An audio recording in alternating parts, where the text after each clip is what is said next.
Our live coverage continues from the Brampton home. This is where a fire has now claimed 3 lives. Demolition continues as firefighters search for 2 more missing people. Celebrating holiday cheer and keeping our roads safe. That is the goal of Project Red Ribbon. Details this hour. And the Raptors are on a win streak, now #1 in the Atlantic Division. We're live outside Scotiabank Arena, where Toronto is going to be looking to keep the momentum going as they take on the Washington Wizards. You're watching Live at 5.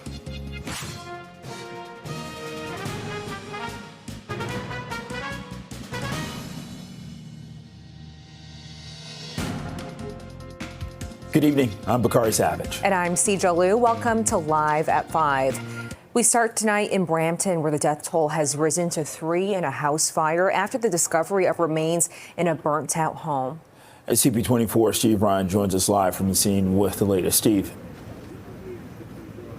Yeah, Bakari and CJ, there were 3 people outstanding as a result of yesterday's fire that started at 2:30 in the morning. As a result, the Ontario Fire Marshal's Office brought in heavy equipment yesterday, and because they were concerned about the integrity of the structure of the house, they started to take the house apart piece by piece, starting yesterday, and that continued into today. And they did it for a couple of reasons. Number one, they were looking for other viable evidence inside the home before the OFM were able to go into the home, because the structure was compromised, and it would be unsafe, of course, for investigators to enter that place until such time that they could maintain its structure. And they're also, while they were taking down pieces of the home, they had people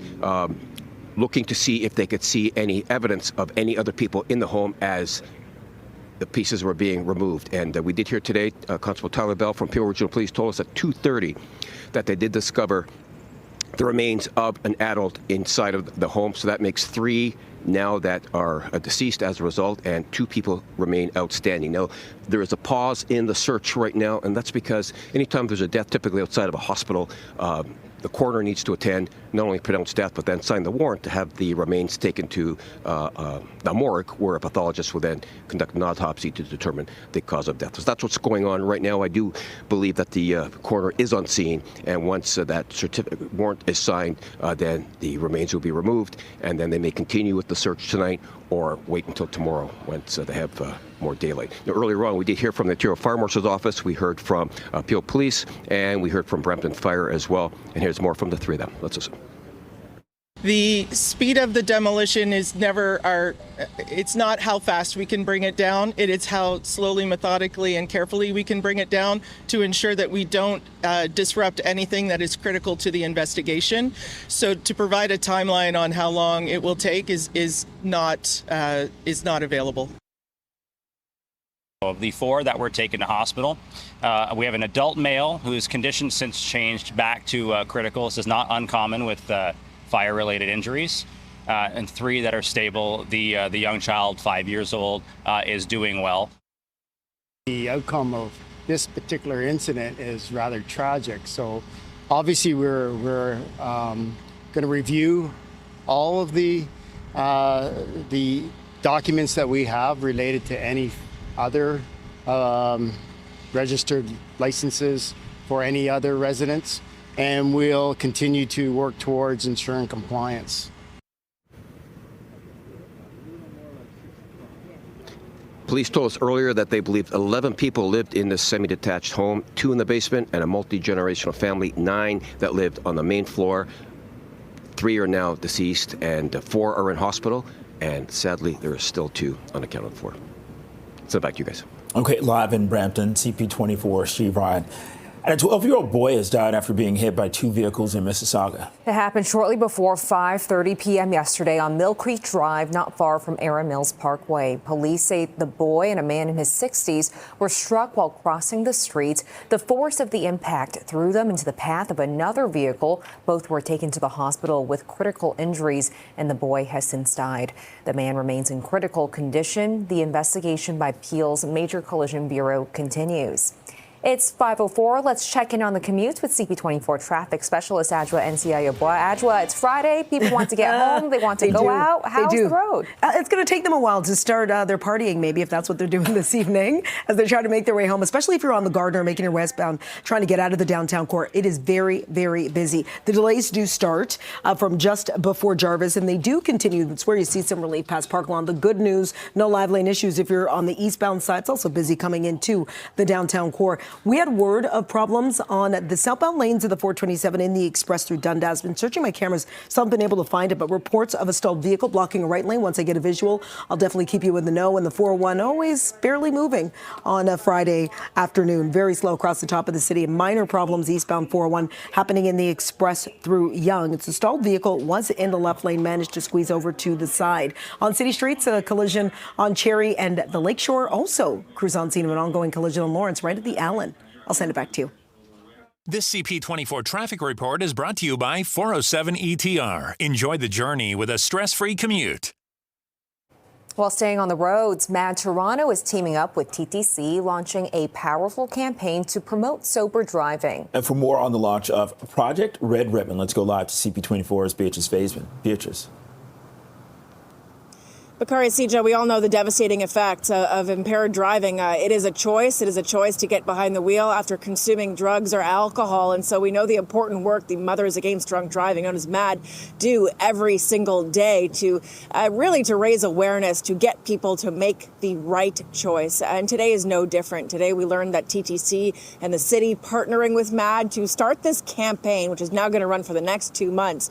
And it's going to have the faces of some of the victims whose lives were tragically cut short, stolen by an impaired driver. About 24 of these buses will be going across the city. And the goal is for people to see these faces and realize that impaired driving is more than just a statistic. It impacts not only a real person, but their families who are left to pick up the pieces when their lives are cut short. And so today we heard from several mothers, sisters, family members of victims of impaired driving, and their message to everyone was unanimous. It was clear.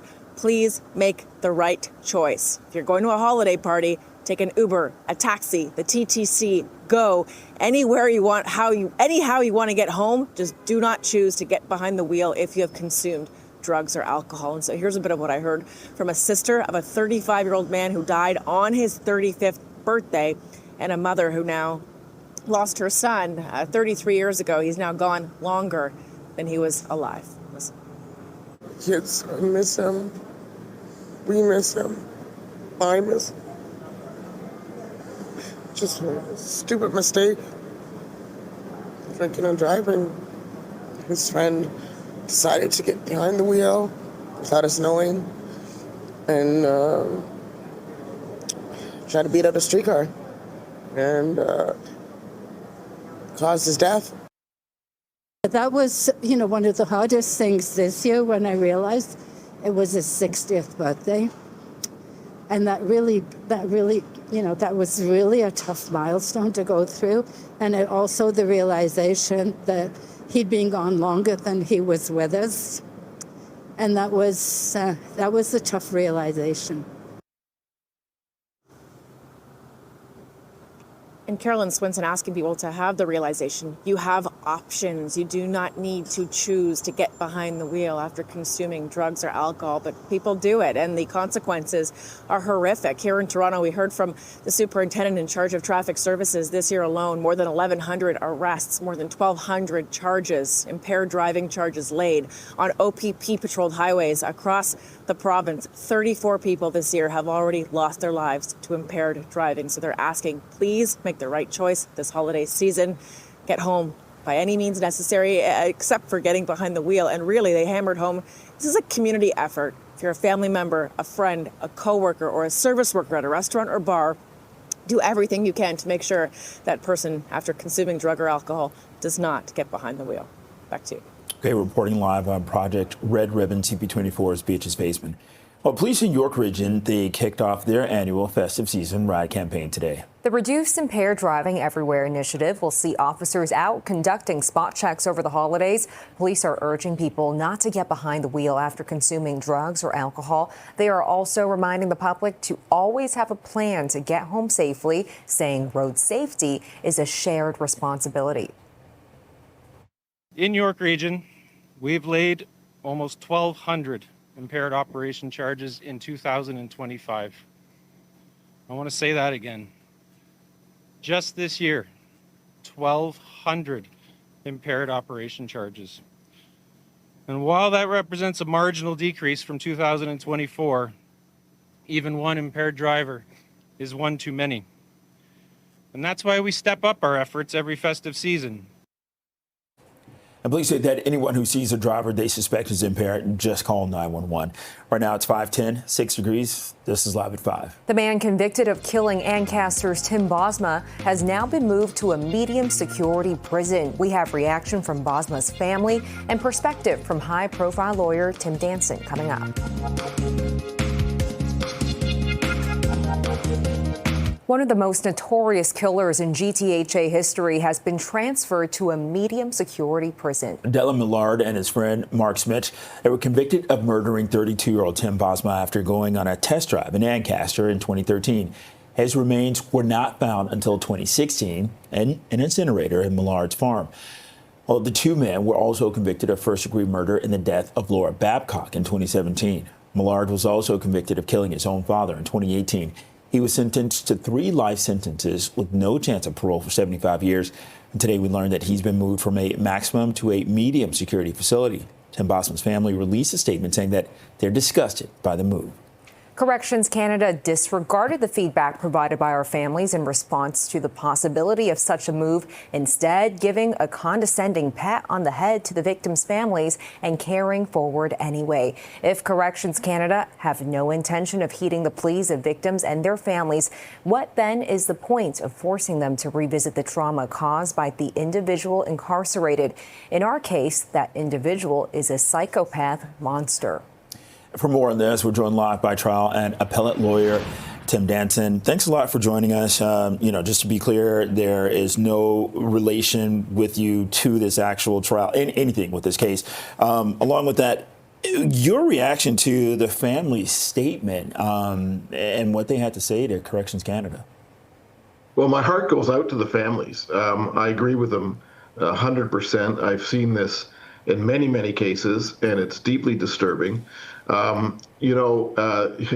There's a complete absence of transparency. The Access to Information Act that allows us to get information with respect to these offenders and their treatment is vitiated by the Privacy Act. We have been trying for years and years to change the law. The law needs to be changed so there is more transparency, so we can see the reasons behind these decisions. Of course, relatively recently, we had to address that when Paul Bernardo was transferred from maximum security to a medium security facility. So these psychopathic offenders for which there is no treatment are given these benefits that the public has a right to understand the thinking behind it. And as I say, the medical assessments that would support it. We have to have a completely different legislative regime between those people convicted of offenses where they receive a life sentence and those people who get fixed sentences. And the public needs to understand that probably 96% of all federal offenders have fixed sentences, which means they're going to get out at some point, certainly by the 2/3 point. And so therefore, transferring them and being concerned about rehabilitation, minimizing their risk makes sense. But for the 4 to 5% of offenders that are like this offender, like the Paul Bernardos of the world, convicted of first-degree murder, who are sentenced to life imprisonment, they have to be treated in an entirely different way. And right now they are not. And until we change the law to be able to have a different system for these people and much, much more transparency, it's just going to keep happening. And so, as I say, I feel so bad for the family. I know how they feel. The anguish and the despair and the frustration and the disappointment that they feel is deep, it's profound, it's honest, it's genuine, and it's completely unacceptable. And in this case, Dylan Millard, he is a 3-time convicted first-degree murderer. You mentioned changing the law. What is the loophole here, or the reasoning as to how he could be moved to a medium security prison? Well, first of all, and this is why I think the law should be changed to have a different regime for the 4 to 5% of the most dangerous offenders. Because right now, the way the law is that the warden can make that decision, behind closed doors to evaluate risk assessment and make the change. That shouldn't be allowed for these type of offenders. There has to be much more accountability, much more transparency. So I think that the loophole is that it can be done so administratively, so informally, without disclosing to the public the evidence behind it, because we do know that there is no cure for psychopathy, sadistic sexual psychopathy.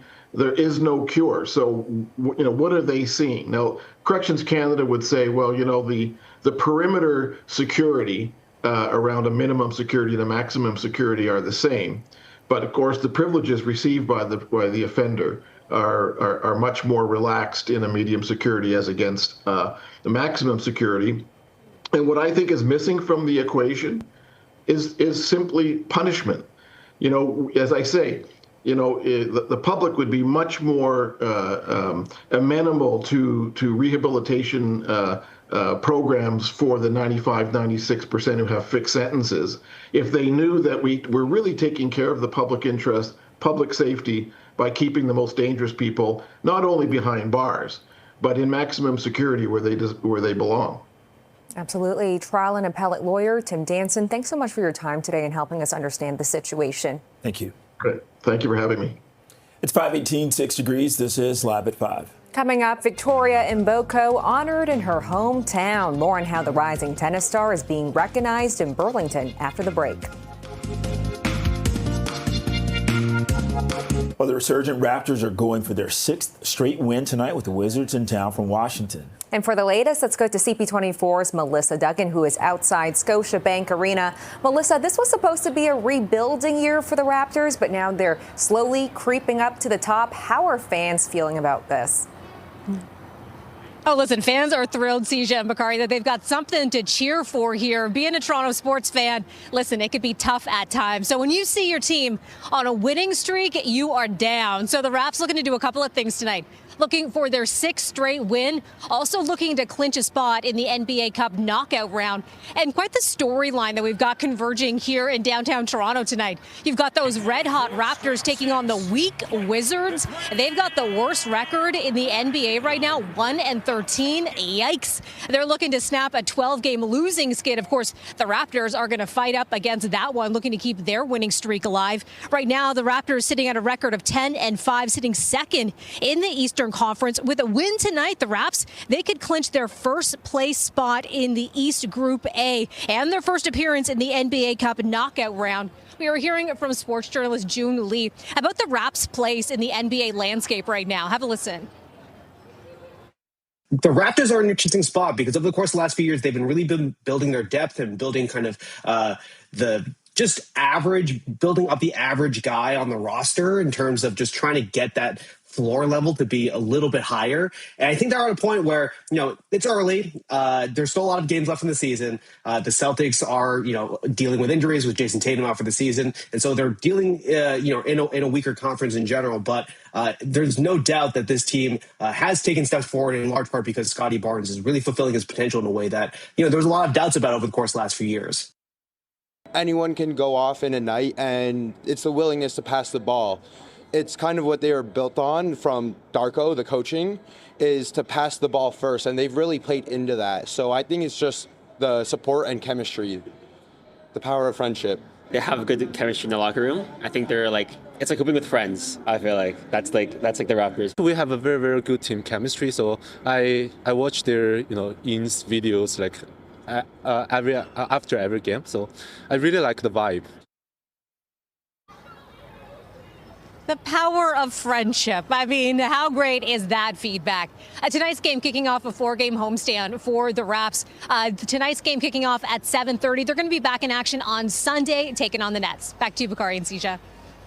Love that. The power of friendship and chemistry. They have a good thing going. Thanks, Melissa. Now, staying with sports, some major hometown honors for a Canadian tennis sensation. 19-year-old Victoria Mboka was given the key to the city of Burlington today.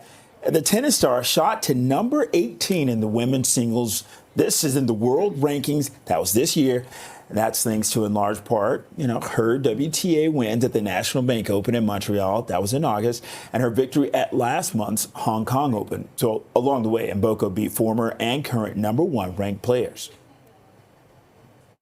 I've always just wanted to win. I was always a very competitive child. I actually played my sister. I played her when I was 8 and she was 18, and she beat me like 0-0. But I just remember I was crying the whole day. The little girl was hungry to play tennis. I mean, from the day she started at 3 or 4 years old, she could not get enough.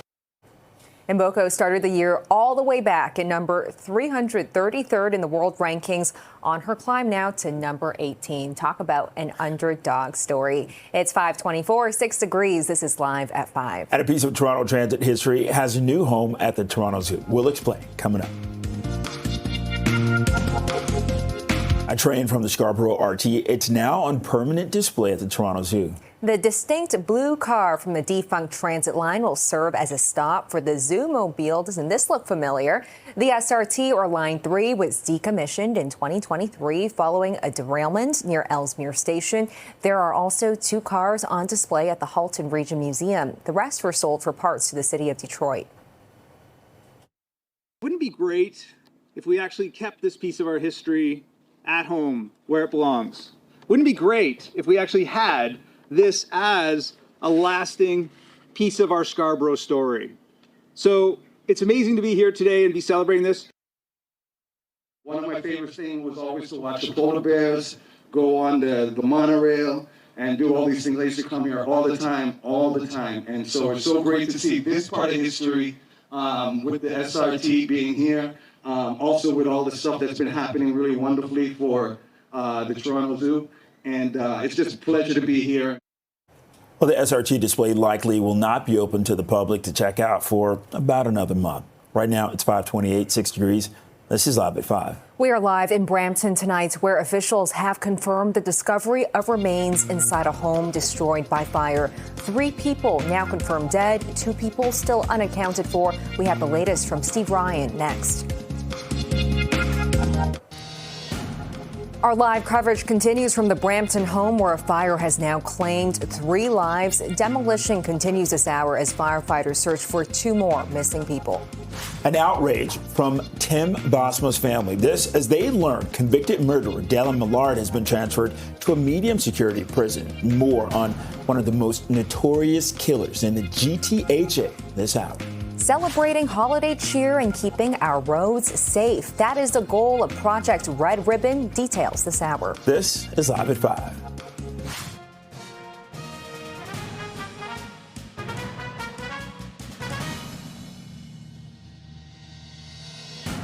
Good evening. I'm Sija Liu. I'm Bakari Savage. Welcome to Live at 5. The death toll has risen to 3. This is in a house fire in Brampton after the discovery of remains in a burnt-out home. CP24 Steve Ryan joins us live from the scene. Steve, police initially said there were multiple people still unaccounted for. What is the latest?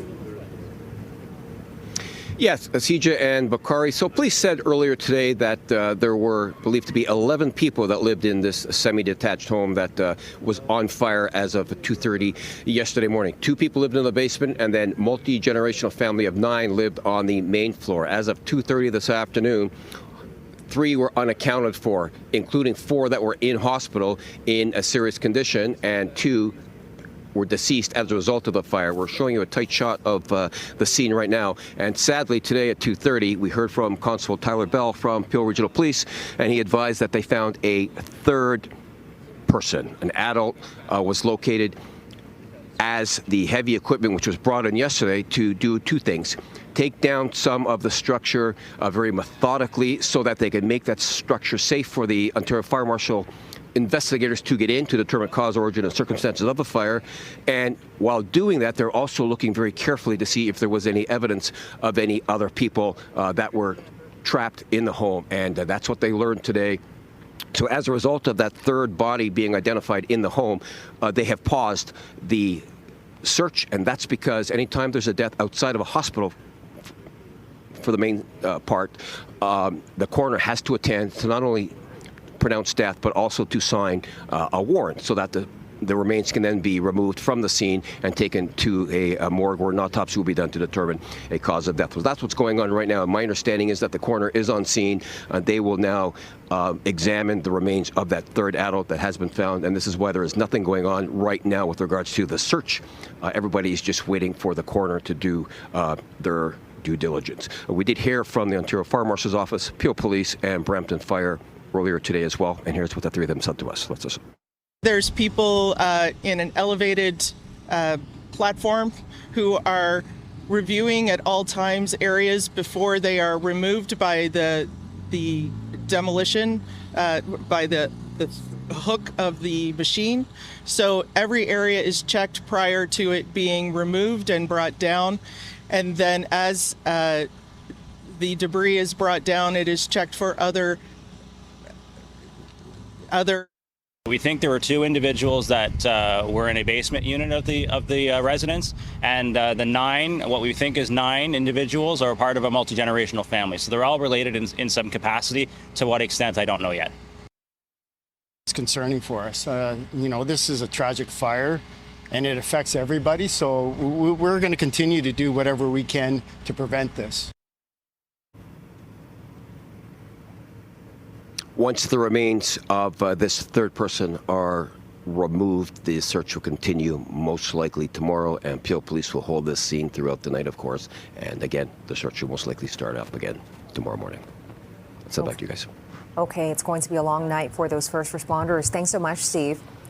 One of the most notorious killers in GTHA history has been transferred to a medium security prison. Dylan Millard and his friend Mark Smith were convicted of murdering 32-year-old Tim Bosma after going on a test drive in Ancaster in 2013. His remains were not found until 2016 in an incinerator on Millard's farm. The two men were also convicted of first-degree murder in the death of Laura Babcock in 2017. Millard was also convicted of killing his own father in 2018. He was sentenced to 3 life sentences with no chance of parole for 75 years. Today, we learned he's been moved from a maximum to a medium security facility. Tim Bosma's family released a statement saying that they're disgusted by the move.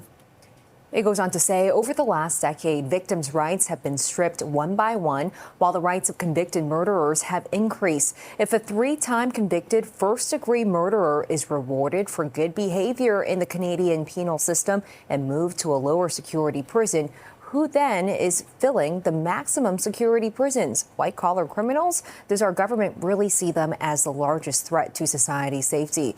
Such a move by our justice system is an abhorrent transgression, offending all manner of common sense. A heads up, if you are planning to travel downtown this weekend, a portion of the TTC's Line 1U will be closed tomorrow. There will be no subway service between St. George and St. Andrew stations for planned track work. That means Museum, Queen's Park, St. Patrick, and Osgood stations will all be closed. The TTC says shuttle buses will not be operating. Regular subway service will resume Sunday, just in time for the Santa Claus parade. And if you're driving downtown late tonight or tomorrow during the day, there's a ramp closure on the DVP to be aware of. All ramps between the DVP and Bayview Bloor Street will be closed from 9:30 tonight until 7 p.m. tomorrow. This is for ramp work and road resurfacing. It's 5:36. Let's check in on the commute with CP24 traffic specialist Angela Enciabois. Angela, ramp work never sounds good. Anything else holding up traffic? The ramp work we're going to have to deal with this weekend, and also problems happening on the eastbound 401 if your travels take you in the collectors through Yonge Street. My camera might have frozen, so if you are making your way through onto the 401, a couple of the cameras are out. So I'll just tell you about these problems. So eastbound 401, just as you make your way through Yonge, it was a stall. It was in the right lane. It looks like the problems have cleared. It looks like all of my cameras are out. So if you are traveling and headed towards the northbound lanes of the Don Valley Parkway, you can see traffic is pretty busy anywhere from Don Mills up to the 401, but no live lane issues outside of camera view. We are dealing with a collision that is blocking lanes just as you make your way through Lawrence and the Allen. I'll send it back to you. Okay, thanks, Aj. Welcome. And Matt, Toronto is teaming up with the TTC, launching a powerful campaign to promote sober driving. For more on the launch of Project Red Ribbon, let's go live to CP24's Beatrice Vaisman. Beatrice, this is an annual campaign. What is their message this year? It is annual, Sija, and that's what is part of the frustration from so many of these families. A lot of them moms who lost their kids to impaired drivers. They say they're fed up of having to come and be part of these campaigns every year because people continue to make bad decisions. And it is a choice to get impaired by drug or alcohol and then get behind the wheel. And so the message from these family members, from city officials who have partnered with the TTC and MAD for this campaign is please make a better choice. Please choose to get home by any other means. TTC, Go, taxis, Ubers, Lyfts. Choose any other way to get home safely instead of getting impaired and getting behind the wheel. Why? Because you could be saving someone's life. And we've seen the detriments of impaired driving. We cover almost weekly here on CP24 stories about people's lives cut short, stolen by an impaired driver. And today I spoke with two mothers, both of whom lost their sons to impaired driving. You'll hear from Whitney Turner's mom, who lost him in 2021 on the night of his 35th birthday near Kensington Market to an impaired driver. And you'll hear from another woman whose 24-year-old son died 10 years ago. He was suffering from leukemia and was just not strong enough to survive the crash. Listen. A gentleman that should have known better because he'd actually been charged with impaired driving before. Blew through a red light when Michael was coming off the 427 at Burnhamthorpe, and he T-boned him. And Michael wasn't strong enough to survive that crash because, unfortunately, he was actually, he had leukemia. So he couldn't survive. He died 2 days later. Every day's hard. I miss him so much. I miss him so much. He's a beautiful person. He died on his birthday. And that's what's so hard. Everybody's birthday, every holiday, he's double remembered, you know? Yeah. I miss him. My heart's so broken. You can hear her grief, you can see her grief, and the appeal from Wanda Turner, please make a better choice this holiday season. If you're going to a holiday party, find another way home. Do not get behind the wheel impaired. So far this year, Bakari and Sija, 34 people have been killed on OPP-patrolled highways here in Ontario because of an impaired driver. Back to you. Such concerning numbers. Thanks so much for this, Beatrice, reporting live for us. It's 5:46 degrees. This is Live at 5. More news straight ahead. Stay with us. The hunt continues for grizzly bear after 4 people were badly injured in an attack in BC. The incident is distressing for the community.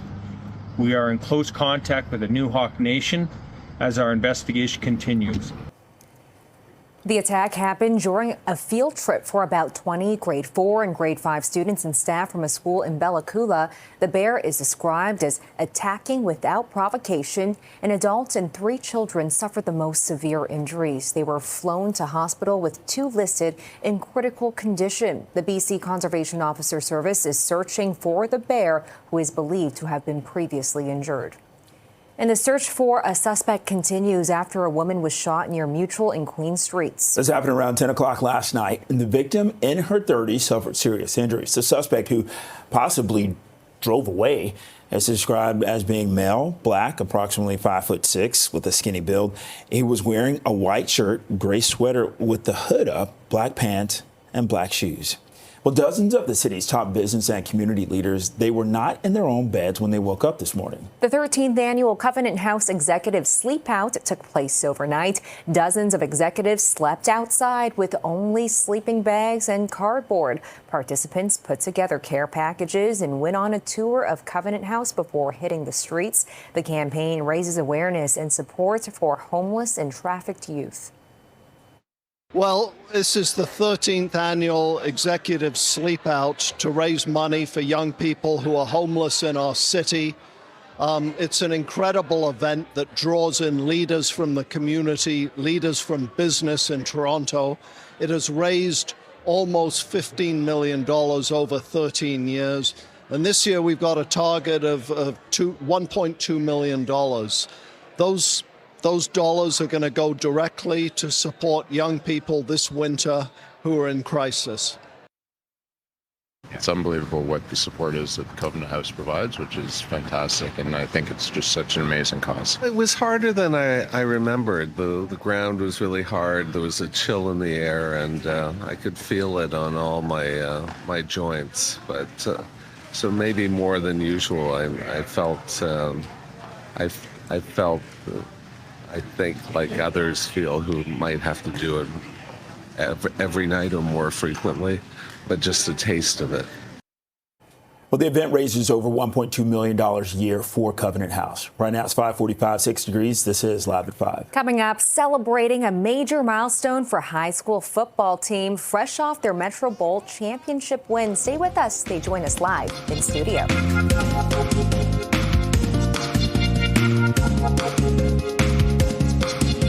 All right, the Robert F. Hall Wolfpack. You see them right here from Caledon. They are tops when it comes to football in the GTA. This is after winning the Metro Bowl this week. Listen, they defeated the Chaminade Griffins. What was that score? 39-0? 39-0. Some of the members of the Wolfpack, they're joining us right now. So listen, you got to say your names and titles. Let's go. My name's Nick Vigani. Eden Elcrez. Jonathan Beresford. George Grettis from Football Toronto. Yeah, listen. Y'all are winners. I need you to say it like winners. Come on now. All right. So how does it feel? Amazing. Yeah. It's amazing. It feels great. Yeah, being able to coach these young guys for 4 or 5 years, watch them develop as men, powerful stuff. And we had a couple of heartbreaking losses the last couple of seasons, and to use that as motivation and watch these guys achieve something that they've been dreaming about was a special day for everybody.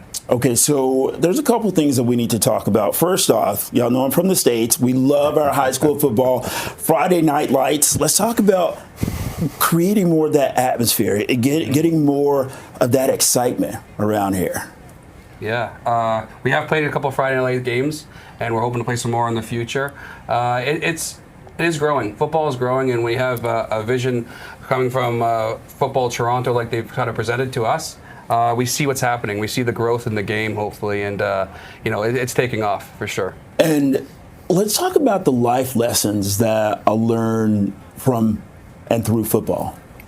Yeah, look, teamwork is the number one, right? It's the ultimate team sport, football. You know, there's so many guys come on here, Pinball talk about it. It's the ultimate team sport. They need to rely on each other. Yep. They need to commit to each other, and that all that hard work accumulated into this win. Here's the thing: not everybody's going to win. You have to lose, and you got to learn how to accept being, a loser sometimes. How does that play into all of this? Well, to win, you got to lose, and I think losing helps you gain perspective on what it takes to actually be a winner. So, the 2 losses that we had in 23 and 24, I think it really set us up for the type of year that we had. And, speaking of the type of year, y'all have been doing a little bit more than win. I mean, y'all have been skunking some people. Yeah, we got our MVP from the Metro Bowl, our outside linebacker here. Hey, come on, you gotta be shy like that. The MVP. Yeah, we kind of dominated in the Metro Bowl. It's been a great feeling. It's been great to be out on that big stage. We're checking the record right now. There was 2 punt returns for touchdowns. Yeah, we're going back to the record books to see if that set a record. No way. Yeah. So being the MVP, we know that it takes a team to get you where you are. Let's talk about that. Yeah, this team's really been for me this year. Really been here for me this year. It was a bit of a hard year at the start, but we really got it together, the whole team. we worked hard, and this is all we've wanted forever for the past 2 years. Like Nick said, it's been heartbreak every year, and it really fueled us to push hard for the win. To get the job done. Yeah. And when you look at this trophy, that looks like the job's done. Not fully done. We got a big game on Tuesday. Yeah, we got Austin on Tuesday in Guelph, so we're just getting ready for that. One more to go. Yeah. One more. Just makes us happy we can bring something back to Robert F. Hall. Yeah. And let's leave some of the final words with you, right? Before we get ready to end it, you guys are going to have the last say. Yeah, but, of course. What does football mean? Look, so many people have gone through the sport. It's on the decline in the city. That's why we brought this trophy back to the city. Coming out of COVID, it was on the decline, and we're just trying to support high school football in the city, give them an opportunity to fight for something that they can lift that has so much history, 40 years. 40 years of it, and I played in it in 2003. I have so many memories from it. Phil Perkins lost. Wasn't able to get into one. But look, one of the best running backs to ever play in this city, but wasn't able to compete in one. But so many people have fought for it and wanted to lift it up. This team right here got the opportunity to do that. Okay, I promise you guys the final words. We're out of time, so you have to take us a break. Just read those words right there. You got it? There you go. Which words? Right there. Coming up, we are live outside Scotiabank Arena, where the Raptors are looking for their 6th win in a row, hosting the Washington Wizards later tonight. There we go. Okay. Thank you.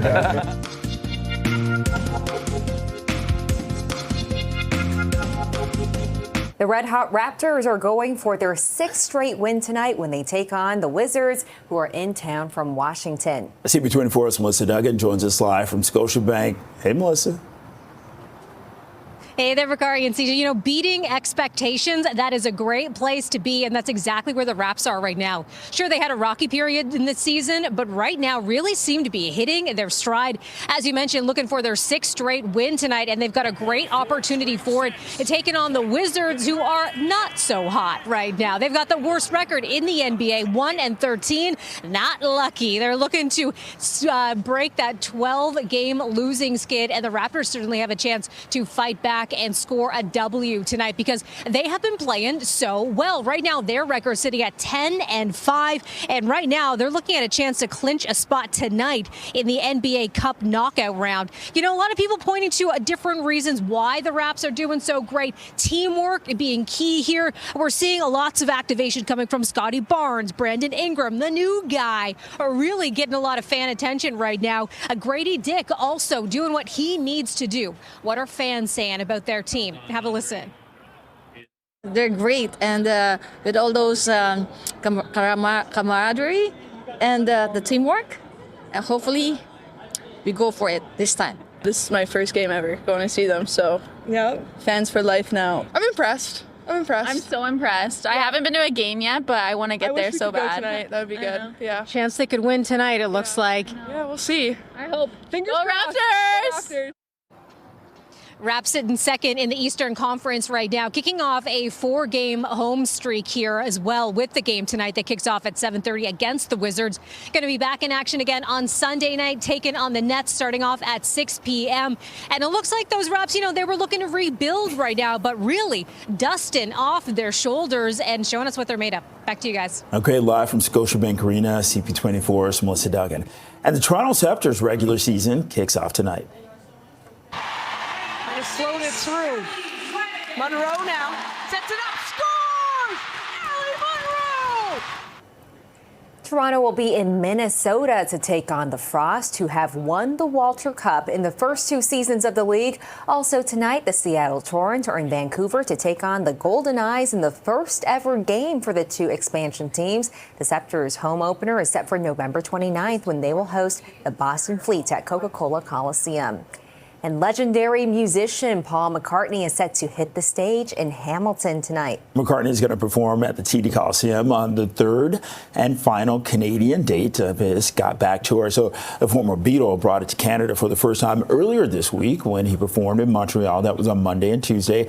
A tour kicked off in the U.S. in 2022, and McCartney revived it each of the following 3 years. And Toronto's own The Weeknd has put his name in the record books with his ongoing After Hours Till Dawn tour. You know my heart belongs. The Weeknd's tour has now earned more than $1 billion US. That makes it the top earning tour for a male solo artist in history. The tour has been going on since 2022 with at least 40 more dates scheduled next year. It's not a surprise. He sold out Rogers Center all 3 nights when he was here earlier this year. It's pretty cool. On time now is 5:59, 6 degrees. This is Toronto's breaking news, CP24. Thank you for watching. CTV News at 6 is next.